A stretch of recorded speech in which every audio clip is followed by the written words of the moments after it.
Hey guys, Dr. Justin Marchegiani here today, here with Evan Brand. We're going to be talking about the top causes of chronic inflammation, whether it's inflammation in your joints, manifesting as pain, inflammation in your brain, manifesting as mood issues or brain fog, inflammation in your gut, which could be manifesting as mood issues, energy issues, or motility issues. So excited to dive in on this topic today, Evan. How are we doing, man? An early Merry Christmas to you. How you doing, my friend? Yeah, you too, man. Merry Christmas to you and your family doing well. And yeah, this is huge. I've dealt with this crap. So I love sharing the personal stories because people know that, there's a million clinicians out there talking, but when you've had personal experience, it's the best teacher. And I remember waking up just feeling stiff. My hands would be stiff, my knees would be stiff, my hips would be stiff.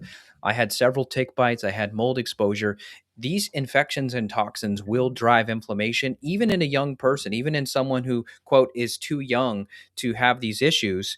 It's a big problem, and it's reversible, but you got to know what you're up against. And so if you just go to the conventional doc and they give you a cortisone shot, or you go to, let's say, your GP and you get, I don't know, ibuprofen, I don't even know what they're doing, but it's not root cause. 100%. So first off, let's go and actually define inflammation. I think most people it's like you know it when you feel it, right? But like what is it? So essentially your body metabolically has this anabolic, right, growth phase where it's rebuilding and healing, and then it has this catabolic like breakdown phase. And you want to be catabolic at some standpoint. Like going to the gym is catabolic, like just living your life is catabolic, but your body hopefully builds back up because you have enough rest, enough good growth hormone, testosterone, healthy thyroid hormone, you have enough protein, amino acids, building blocks coming in. So you build your body back up stronger. And so inflammation, especially of the chronic type, let's say acute inflammation. Everyone knows that. You go to the gym, you do some bicep curls the next day or 2 days later, you're sore, right? That's inflammation. But there's a hormetic effect, meaning your body gets a little inflamed and then layers a little bit of muscle back, and then you have hypertrophy happening, and then you're stronger. But the chronic inflammation is this low grade level of cytokines, interleukins, TNF alpha, nuclear factor kappa beta, right? These are inflammatory compounds that start to just hang out at a lower grade kind of chronic level. They don't just acutely go up and down. They start to hang out longer and longer and longer. And of course, certain foods can drive that, whether it's omega-6 processed vegetable oils that are oxidized, whether it's sugar or excess insulin, too much carbohydrates. Food allergens can be a big one. That can be a inflammation on steroids, because if you have any autoimmunity, gluten, processed dairy, processed seed oils, processed flours, things that are laden with glyphosate are going to increase your chance of having more food allergens, because glyphosate makes your gut more permeable, which then makes that processed flour, because it's mostly flour and soy and omega-6 oils that are going to be loaded with glyphosate, right? Those are the processed foods. So that makes your gut more permeable. And when your gut's more permeable, whatever that food you're eating with that permeability factor makes those allergens go up. Yep. Yeah. This is huge. And let's bring in mast cell activation and histamine tolerance. I Mhm. love that you brought up these inflammatory cytokines. So your mast cells, yes, they produce histamine, but they also produce tryptase and so many other inflammatory mediators. Meaning, if you've had long haul syndrome from the virus, if you've had an injection reaction, that's a big deal, and you could be dealing with a long term issue related to those bugs, keeping your immune system in a hypervigilant state. And so using nutrients like quercetin, perea leaf to calm down the mast cells is sometimes very, very important to heal from this inflammation. And for me, the inflammation would kind of hit my head. I'd feel this head squeezing, almost like my head was in a vice. And it's certainly gotten better. But when the mast cells were flared up, I could feel it. 110%. That's a totally true thing. Mast cells and histamine, that can be a thing in the inflammatory bucket, but it's usually when the inflammation is already full, the body is stressed. There's a lot of times it's the immune system is reacting to the inflammation. It's reacting to the mold in the environment or the mycotoxins in the home, or it's reacting to the dysbiosis that's in your gut that's producing histamine. And then your histamine bucket starts to get full. And then if you add in a crummy diet, or even just some higher histamine foods, that could be enough, right? And people talk about histamine like it's the cause. It's a downstream effect of a lot of other upstream issues too. And then we could also Yeah. add in some co-infections. We talked about Lyme last week, right? The great mimicker. Is your issues caused by Lyme or co-infections? And that could be another issue as well. As you run a lot of DNA connection tests and you see some of these microbes coming out at higher levels in the urine. And so it's always good to look at that. It may not be the big thing or the thing, but it may be a thing in the background. It's kind of like, hey, your computer's running okay, but you got this big like hog of a program in the background taking a lot of memory. It's good, but if you like go in and you go to control panel and you end task, it's like, whoa, my computer's really fast. It's kind of like that. It may not be the thing, or there may be a thing. Yeah, I had a lady last week in Florida and just she had some weird symptoms. And so I thought, let's just look. She didn't have a history of tick bites, but I thought, you know what? This sounds weird. She's got chronic inflammation. She's in her 50s, so she's not so old where we expect that level of inflammation and joint pain. She had dizziness, which was the real kicker for me. And so I go, you know what? Let's get this DNA test done. And then boom, she's got Babesia. And so Babesia is an intracellular parasite. It lives in your red blood cells. And Babesia is a beast. I've got other words that start with B for Babesia because I've Mm. had it and it's not fun. And I had, Mm. you know, my story. I had dizziness, I had head pressure, I had blurry vision. So Babesia can be a real problem for immunocompromised people. And so luckily we're getting some herbs for Babesia in her protocol now, and she's going to do better. But this is huge because she was previously living in a house very close to the beach, 1950s house, tons of mold. So we thought, okay, mold is driving the inflammation. When she got out of the house, the inflammation got better, but she was still stuck with this dizziness and head pressure. And that's where a provider is going to help you to dig deeper, because if you just Google this stuff, you're not going to know, where do I go next? Okay, we extracted as much data as we can from the oat test to find the mold, fix the mold, got out of the mold, but now she still has these symptoms. So now what? And that's where you got to be able to dig deeper and go, okay, look, now we found Babesia. Let's pursue that. So when you're talking inflammation, when you're talking joint pain, I saw this video a couple years ago of a bunch of crippled people at Disney. And the caption said, like, why is everyone at Disney crippled? And it just cut to all these different people with braces and shoulder straps and knee braces. And this is a global issue. It's the combination of, as you mentioned, these food allergens disrupting the gut barrier, creating nutrient Yep. deficiencies and internal inflammation, combined with everyone's Correct. inside. Our ancestors, your grandpa, my grandpa, they grew up more outdoors than now. And a generation further, 95% agrarian society. Now we're inside these tight buildings. So everything happened so quick. And then combine that with infections from Lyme, Bartonella, Babesia, with the mold, with the gut. You see how this thing spirals out of control. It does. It really does. And then when you look at like inflammation too, inflammation is going to decrease some of the capillaries that go to the joints, that go to the cartilage, and so then you're going to have less blood flow. You're going to have less building blocks to help repair those joints and where they articulate and where they bend essentially, right? And then also if we have not enough protein coming into our body, proteins are really important building block, not just for our muscle. Everyone knows protein and muscle. People don't realize your bones are actually half protein. Okay. And so then if you have low hydrochloric acid and low enzymes, and we're not breaking down, the protein well, we have H. pylori, and we have a couple of parasite infections, then now there's a bottleneck in the protein. Maybe we're stressed. Maybe we're not making enough hydrochloric acid. Also, our culture has kind of shifted more to muscle meat, and we're not consuming enough skin and bone broth and getting the bones in there. And so we're not getting enough of that collagen building block. And that's also a big deal, is cultures always used to consume collagen, right? That they eat like, head to tail, so to speak. And then we're missing a lot of those important collagen amino acids. Yeah, that's amazing. Well, what about the nutrient deficiencies that are coming from H. pylori? I mean, that plays into this too, because if stomach acid is down, you see people that are eating well. I mean, a lot of people that reach out to you and I, they've already got diet pretty dialed in. They've been listening to us in some cases for literally a decade. They go, hey, man, I've done everything on the diet front. Why am I still achy and sore? And then we look at their nutrient levels and they're low. And I'm like, holy smokes, you're eating a ribeye for dinner. Awesome. But man, you are not what you eat. You are what you digest, absorb, and assimilate. So please, if you're listening and you're like, yeah, but Dr. J, I've already done the diet. Why? The gut is the place we're going to look first.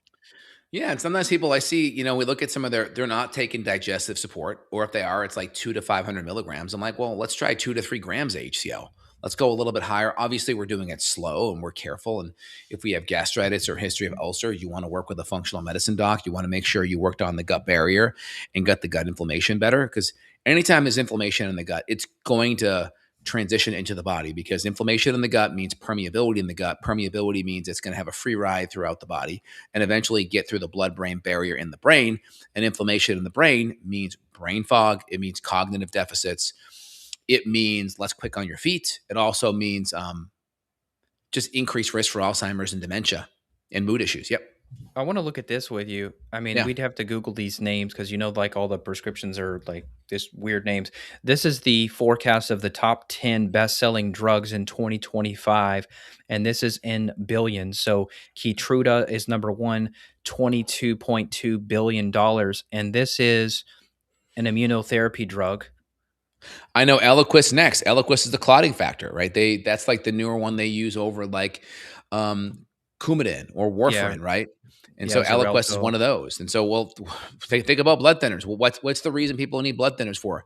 Because they're clotting. Why are people more prone to clotting? Because there's inflammation, right? Inflammation drives the cells to get more sticky and aggregate and sit together. Yeah, Revlimid. You've got immune modulator used. Inflammation. Yep, you got let's look this other one up. Opdovo, that one is anti-cancer, immune Okay. inhibitor. So once Yep. again, more immune stuff. Imbruvica, let's see that one. Cancer. So man, these things are just Humira is a wow. biologic, right? Autoimmune stuff. Man, all these new names, and a lot of Big. times I these know I can't even keep up. medications, a lot of them, they're just mini me's. They're just other types of, you know, medications that are already there, and they just flip an isomer around and just, change the profile a little bit so they can get a new 7-year patent. That's a lot of it. But when you understand the mechanism of these drugs, like so, for instance, you look at a lot of the memory drugs, people that have chronic brain inflammation, they're going to potentially be at risk for Alzheimer's, dementia, especially chronically high insulin, right? A lot of that on Alzheimer's dementia is been known in the literature for 15 years as type 3 diabetes, because there's a lot of blood sugar insulin regulation problems. The insulin degrading enzyme that's really important for degrading insulin also cleans up the plaque in the brain. But when you're too busy cleaning up insulin from your processed diet, there's not enough reserves for it to clean up your brain. But when you look at a lot of the Alzheimer's and dementia medications, they're acetylcholinesterase inhibitors. What does that mean? They take acetylcholine and they let it hang out between the pre and postsynaptic neuron.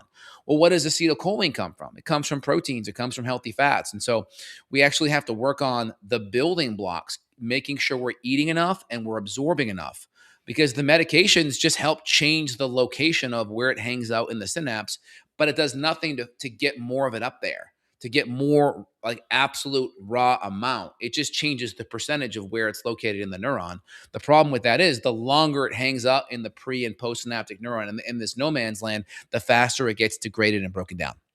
And there's way more profit in that versus a dozen of eggs. So there Correct. you go. Why eat That's why, eggs when you could just take yeah. this drug? Yeah, I mean, that's why, there's studies out with kids having one egg a day increases their IQ by 10 points. My kids sometimes in the morning won't want to eat sometimes, or they'll want to eat lighter.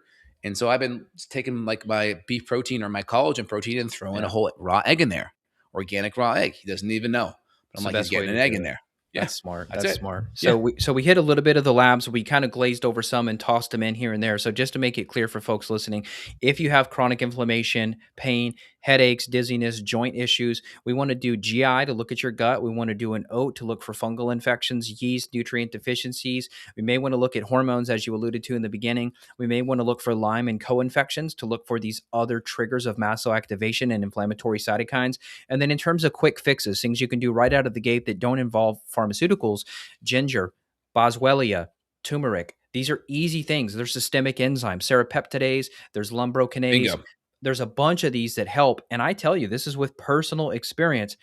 I no longer have pain. My hands used to hurt bad. I think when I first had Lyme and the mold, that combo really like to make a fist would hurt. And you'd say, "Oh, you're too young for that." No, I'm telling you, it was painful, and now it's better. So if I can heal Yeah. from this, you guys can too.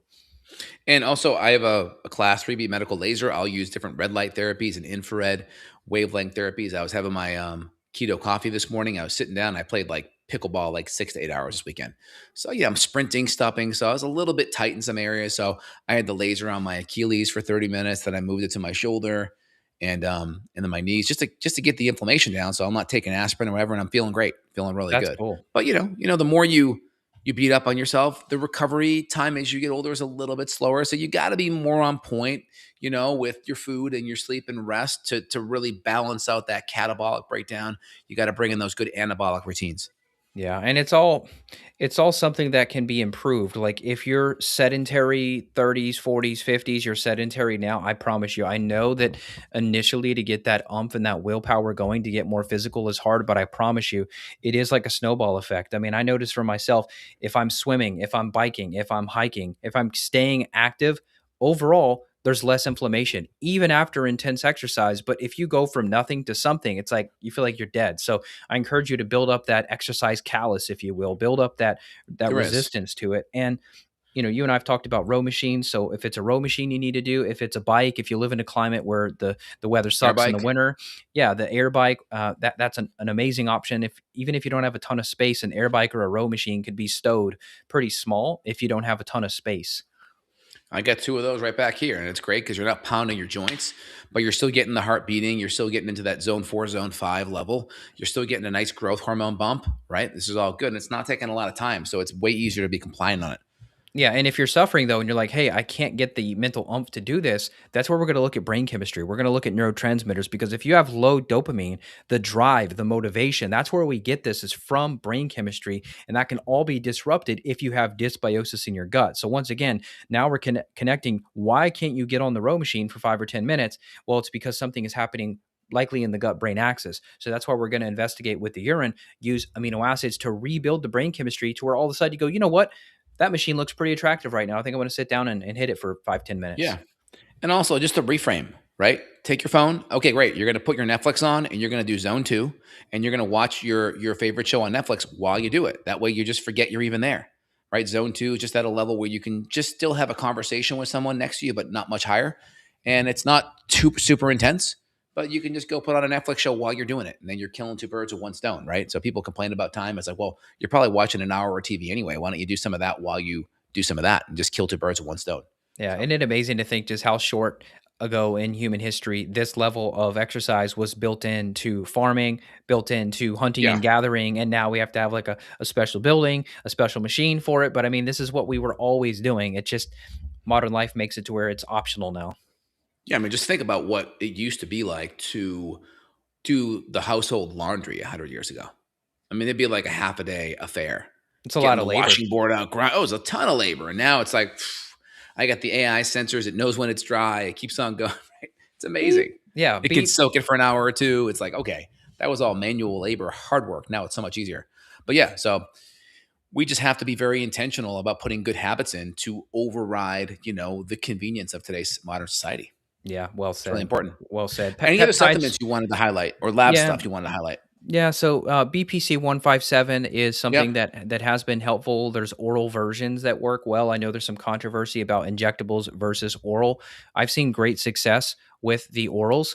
Now, there's still Mhm. people complaining about long-term studies and all of that. Yes, I mean we always need more research on this stuff. We need research on herbs still, but there's just not that much money in it when things aren't under patent. As you talk about this idea all the time, when things Correct. are able to have a patent, there's much more profitability and all of that. So a non-patented formula, there's going to be less research because there's less profit. And so, yeah, I mean, there are some papers on it, but clinically, I mean, we're seeing good success with the BPC. It certainly helped my shoulder, so I personally love it, and it is something that generally cycling on, cycling off makes sense. Yeah, and a lot of these things, it can't be patented if it's natural. So the more natural something is, you can't patent it. You can't patent NAC, really. You can't patent vitamin C. You can't patent some of these systemic enzymes, right? And so that's the problem with a lot of it. So you're not going to see mainstream drug companies ever push these things out. That's just the way it is. And so when you think like, oh, well, if it was so good, why doesn't Merck or Pfizer come out with it? It's well, because it's not patentable, right? And so you have to understand that. A lot of modern day I actually spoke with an organic chemist at one of the big drug companies, and I asked him. I said, "So is it true that a lot of the drug cancer research they're looking at a lot of isomers from a lot of natural herbal compounds to see if they can extract a chemical compound to make a drug out of it?" He's like, "Yeah." He's like, "I do that. We're looking at curcumin. We look at all these different things. We look at mistletoe, and we try to see if we can get active components and then concentrate it. And so a lot of things that they try to actually make, drugs off of actually tend to come from natural compounds. They just have to isolate and make it their new version of it because they can't patent nature. Wow, incredible. It makes sense. Yeah, Yeah. mistletoe is great. I did a book podcast interview, I guess we'll call it, about a book called The Mistletoe Book. Mhm. So if you guys want to look it up, Evan Brand Mistletoe, you can check it out. It was with, forget the name of the author. They co-wrote it with a couple other doctors. Anyway, it's all about primarily injectable mistletoe for various types of cancer. There's different ones for different cancers. So it's a whole tangent. But for example, like I think it was like a pear, like a mistletoe that grows in a pear tree could be for breast cancer, whereas mistletoe that grows in an apple tree could be for prostate. So there's different ones, there's different types of mistletoe, and they extract different compounds from different trees and plants that the mistletoe itself grows in, because mistletoe is like a parasite. So we could do a whole like mistletoe show if you guys want. Let us know in the comments. But overall, get your labs done. Try some of these systemic enzymes, turmeric, ginger, boswellia. Get the mast cells quieted down. Make sure if you have a long haul syndrome that you're working with a frontline doctor to use some protocols for some compounds there to get that stuff under control. And you really just you got to be ruthless about your environment. If you're living in mold, you've got to try to improve that, even if it's something like burning some mold candles, using a fog machine, whatever you can do to improve environment. Because if you're currently living in mold, you're inhaling these inflammatory compounds that are going to piss off your immune system. Correct. And so if you expect to get fully better, I don't care like what kind of smoothie you drink, if you have water damage, you got to try to make it better. This stuff Yep. will make you spin your wheels, I promise. And there was a compound that begins with the letter I that was really big during COVID that we couldn't really talk about. That compound's actually now over the counter in Texas now, as of last week. That's so cool. Over I the take it counter. once a week. So on Sunday, I take it on Sundays, usually once a week. You, you doing Sometimes 12 I'll skip. milligrams? 12 milligrams? Yeah, I'm doing 12. Yep. Yeah. Unless I'm feeling really off, then I'll go for 24. But yeah, usually just a 112 milligram. And that really helps. There's Yeah. some limited research on Lyme and Babesia also being hit with it. So Yep. that's why I'm using it as well. It just kind of keeps things under control for me. That's good. And again, some things that we can do, Evan already mentioned some, but just to kind of re-summarize, we can do bromelain on empty stomach, nattokinase or serrapeptidase empty stomach. We can also do curcumin, probably more in a phytosome format, so it's better absorbed. Curcumin, the spice, it doesn't get absorbed that well by itself. Or we can do things like frankincense. We can even do things like an Epsom salt foot bath or total body bath or Epsom salt gel, which is a magnesium-based gel on our on our skin and absorb it. We can do higher dose fish oil, anywhere between 4 to 6 grams. If we go too high, make sure the fish oil is good and take some extra vitamin C or curcumin with it to prevent lipid peroxidation. We mentioned boswellia. We can do white willow bark as well. We can also do vitamin C. We can do quercetin. These are all good things. NAC is wonderful. Has a mild anti-inflammatory, plus it helps with cells getting really sticky and coagulating.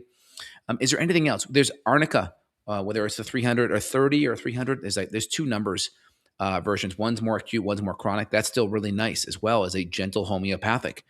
Is there anything else for pain that you wanted to highlight? We get the frankincense, or which is the same as boswellia. Anything else? We talked about the curcumin, white Yeah, willow, the enzymes. cannabis. Yeah, Yep. we can't CBD, ignore cannabis. CBD. Yeah, that could be topical, that could Yep. be inhaled, that could be liquid tinctures. There's a lot of options.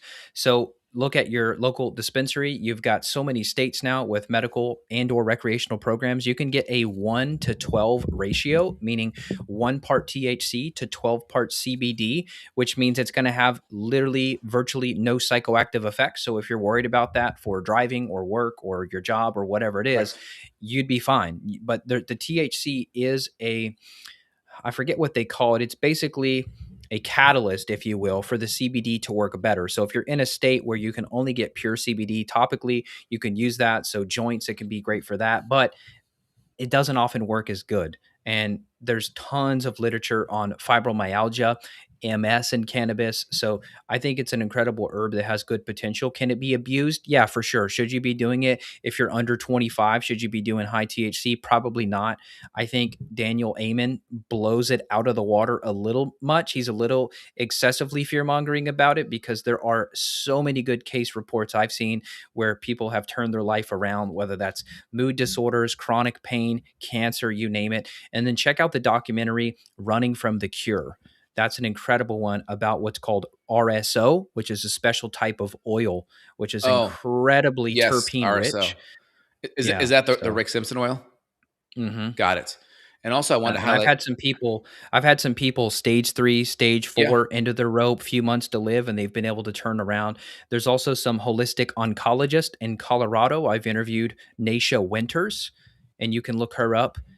She's a holistic oncologist, and I know she trains a lot of doctors, and cannabis, specifically the yeah, RSO, is in almost all of the yeah. oncology protocols. And I've seen a lot of like kind of logical fallacy debates on Twitter. I've kind of taken in part in some of them, or where someone's saying, "Well, this can't help with, the C word, right? The cancer word, right?" And Yeah, find me a case study where this thing just helped it alone. The problem is, I would never recommend, no matter what condition you have, to only do one thing. It's like saying, oh, if you have cancer, you should only work on your vitamin D. You should only work on eating organic, or you should only work on your blood sugar. It's like you should have at least 10 to 20 things in the pot going all at once. And so that I think yeah, is the false equivalency when people look at and say, well, this works. And I think that fallacy came about because of drug companies and the double blind placebo controlled trial. We want to isolate and know, is this the variable that is going to be the thing that helps us? And you never, when you're sick, you always want at least 10 or 20 things in the fire. And that's why conventional medicine does not do well that's why functional medicine does not do well within the conventional medicine type of double blind placebo controlled study environment, because we have too many variables going. And yeah, highlight one more thing. On the inflammation front, I mentioned lasers, I mentioned red light, I mentioned infrared light, all wonderful modalities to do. You mentioned peptides. Sometimes those peptides may be better to inject in an area because we can get more concentration in the shoulder if there's an issue versus having the body pull from it or take from it systemically. And also, if you're really inflamed, right, and your diet's really crummy, a fast can be wonderful. Part of the reason why people do well with fast or feel great, if your diet's really inflammatory and then you eat nothing, guess what happens to the inflammatory load? It comes down a lot because you're not putting in. I'd say if you're eating really good fats and really good eggs, as long as you don't have a food allergy, you're eating good quality fish and beef and vegetables, and then you don't eat, you're not going to probably get the same benefit from fasting, like from an inflammation standpoint. Obviously, there's cellular autophagy and other things that are good from a stem cell telomere standpoint. But part of that fasting benefit is you're cutting out a ton of inflammatory food if your diet's junky. So that's a good thing if yeah. you're out there. But just make sure you have Yeah. electrolytes and some bone broth or something simple in there for your tummy. Anything else, Yeah, Evan? well said, man. No, we could wrap it up Yeah. here. I think is a good stopping place. And yeah, it's well said about the multivariable thing. This idea that you're going to just keep everything in your life the same, but yet you're going to take this magic pill.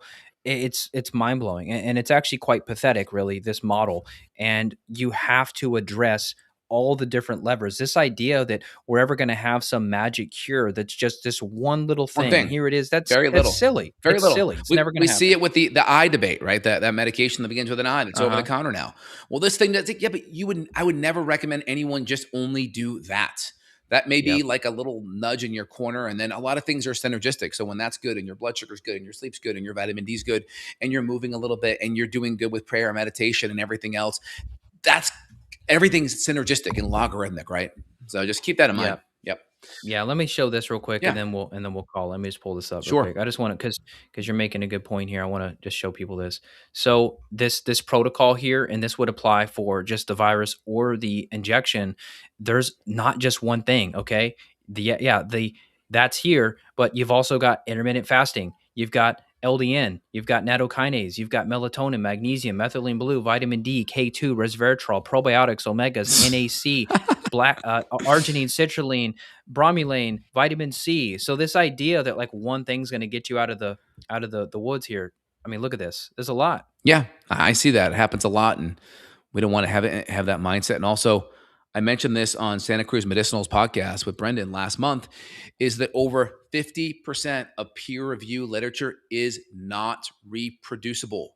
And so we have like, oh, the New England Journal of Medicine or the Lancet or JAMA. It's like these are such prestigious journals. It's like, but the problem is most of what they publish, I'd say almost the majority, cannot be reproduced. And so that's a Yeah. big deal. And so if you can't reproduce it, what does that tell you about the quality of the data? And so we need to put more data behind, or more emphasis behind studies that come out that we can actually reproduce. Right. And so the reason Yeah. why I say that is because the things that we talk about, if there's not a lot of money behind it, you're not going to see it elevated. But a lot of the things that we talk about, you're going to see studies where it is reproducible, right? And so that would elevate it, right? If you change the metric and how you weigh data, it would allow more of these natural compounds to be elevated because there's a lot of data saying these things are good things. That's all. Yeah, and we're validating this stuff every single day Mhm. in the practice. So if you need help, reach out to Dr. J at justinhealth.com or myself at evanbrand.com. We can help and do consultations worldwide. We can facilitate these labs, and we're seeing this stuff because we're in the trenches. So is it cool? Is it sexy to see someone on a podcast say, "Yeah, this new study came out and showed da da da." It's like, okay, great. We knew vitamin D was good. Glad to hear that vitamin D improves dysbiosis and therefore maybe reduces inflammation. Great, but you still have parasites, you still have mold, you still got Lyme, you Bingo. still got mitochondrial issues. And so, yeah, it's good for clipping. It's good for these viral YouTube Right. shorts. It's good for this Exactly. social media content. New study, da da da. And everybody likes it and shares it. Oh my God, the new miracle, the new miracle. But it's generally, as you said, 10, 20, 30 levers. So let us help you Yes. to find exactly what levers you need to be tweaked. And we'll be happy to do that. So Dr. J, justinhealth.com, evanbrand.com. Reach out to us. Let us know how we can help. This stuff is, I mean, we love this stuff. We've got the passion, we've got the energy. Let us help you. It's hard to do this stuff alone. It's hard to just go on Amazon, buy the number one best-selling probiotic, and then you're mad you're not better. It's like it's deeper than that. It is. Absolutely. Well, if you guys enjoyed the content, please give us a like, a follow, a comment down below. We appreciate it. We're here to support you worldwide. And if we don't come back on before the Christmas season here, wish everyone at home a Merry Christmas and a very happy holidays to you and your family as well. Great to chat with you, Evan. Anything else, my friend? No, you guys take care of each All right. other. We'll see you soon.